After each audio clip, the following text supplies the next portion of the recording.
The feeling that someone else is more intelligent than we are is almost always intolerable.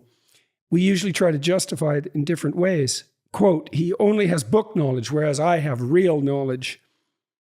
Quote, her parents paid for her to get a good education. If my parents had had as much money, if I had been as privileged, he's not as smart as he thinks.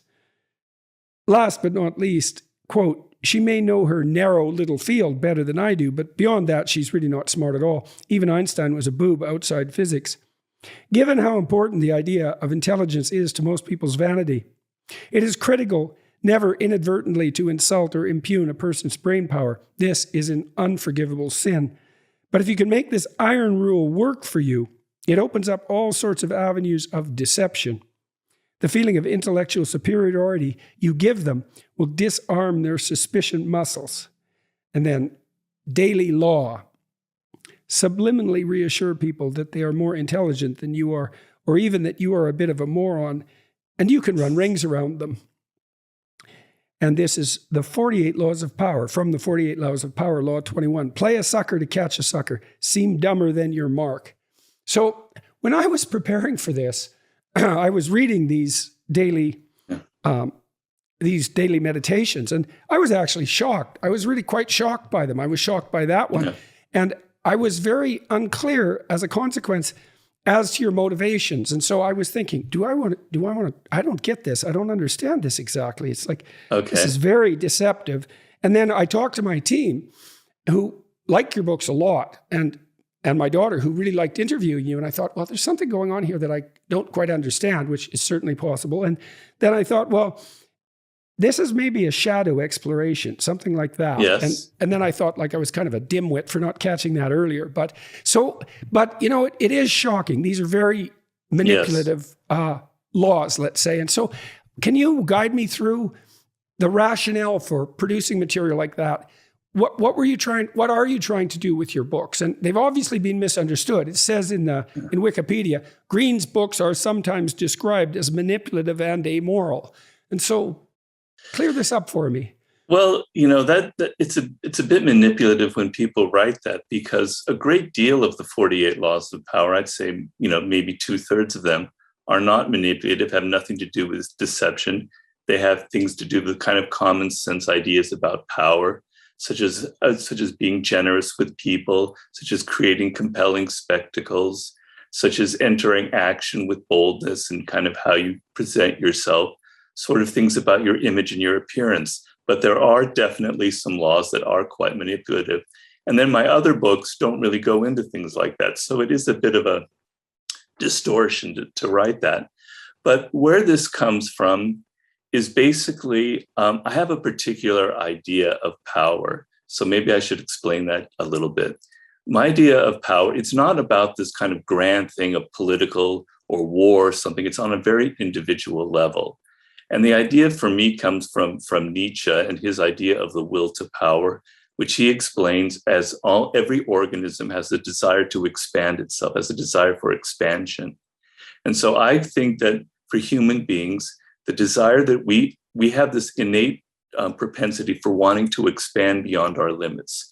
We want to feel like we have some degree of ability to influence other people, that we can control our own career and learn more and develop greater skills and have more kind of power and influence in our life.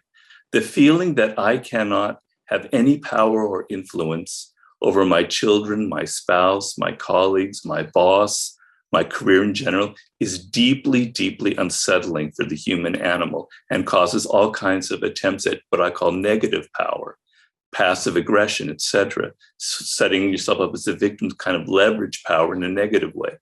And so the problem is, a lot of this comes from Machiavelli, who inspired a lot of the 48 Laws.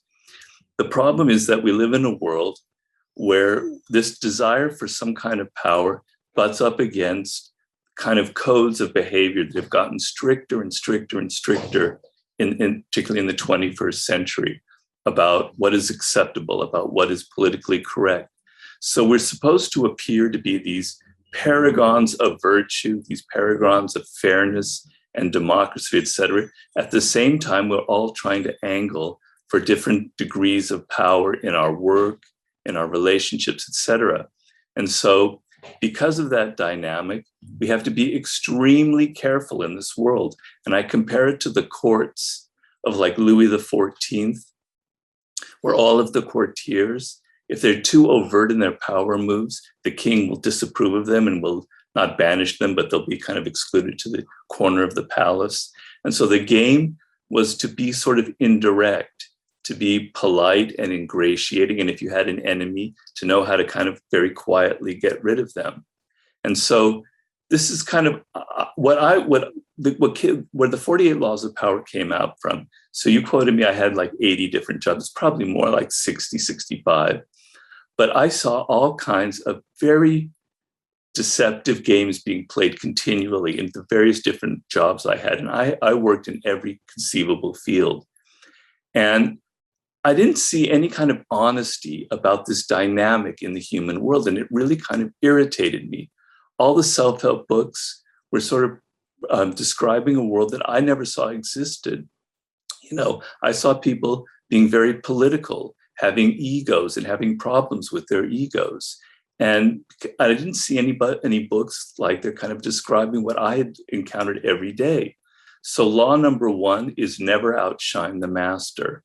And the idea is that if you try too hard to impress your boss or the person above you, you're liable to make them feel insecure. You're going to trip on their ego and something bad will happen to you, right? And so this seemed like the fact that people have egos and operate with egos and you have to be careful with them seems very clear to me, but I didn't find books out there that were describing it. So I hope this kind of gives you an idea, a little bit of the context where the book came from. Well, so I can't remember who sent me this. I think it was Clay Routledge. Yeah, I think that's right. He just sent me a survey that this organization he works with has completed, stating that something like 40% of millennials don't feel they have any control over their life.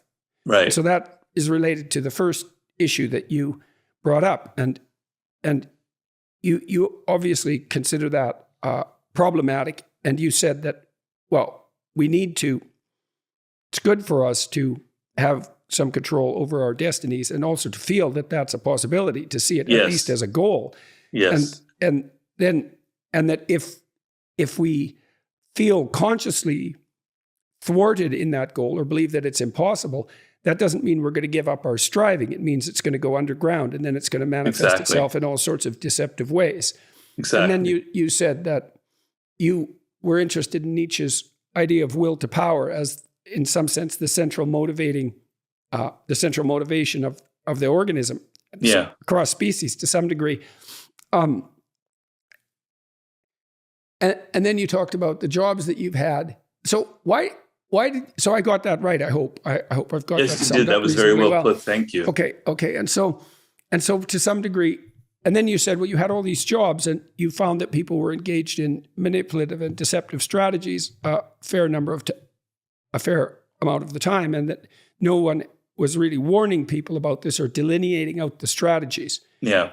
Okay, so that seems to me to be reasonable.